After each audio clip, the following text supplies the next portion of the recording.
A Southern Kentucky mayor is being sued by American Express. The credit card company is suing Mayor Randall Weddle's recycling company, claiming it has failed to pay even after repeated demands. WKYT's Madison Porter is in London with the details of that lawsuit.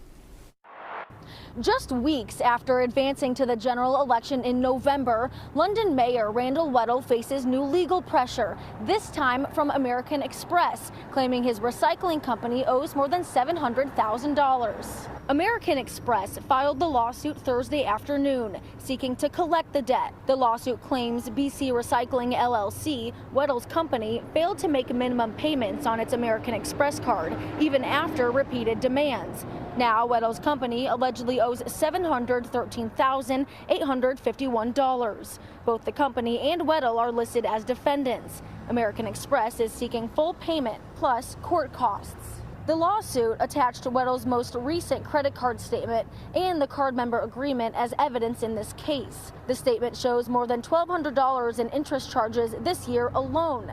The penalty annual interest rate for not paying the minimum balance shows 29.99%. Right now, the minimum balance due on June 5th is about $690,000. The statement also shows the account's preset spending limit was $100,000, but the balance now stands at more than 7 times that amount. This is not the first legal trouble for Weddle. Weddle is also currently facing 4 felony charges. Court documents accuse Weddle of using his personal credit card to make 24 donations to Governor Andy Beshear's 2022 campaign in the Kentucky Democratic Party, reporting them under other people's names. He entered a not guilty plea for those in April. The mayor was also impeached by City Council last September, but reinstated by a judge 24 days later. Weddle is running for re-election this November. He won the primary race by just 11 votes and will face Matt Orr.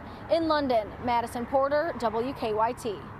And WKYT reached out to Mayor Weddle for a comment on this lawsuit, but we have not heard back. His opponent, Matt Orr, declined to comment on Weddle's personal matters. Weddle has not specifically addressed the lawsuit, but has said he remains in the race for mayor, telling supporters more work needs to be done and 4 years is not enough.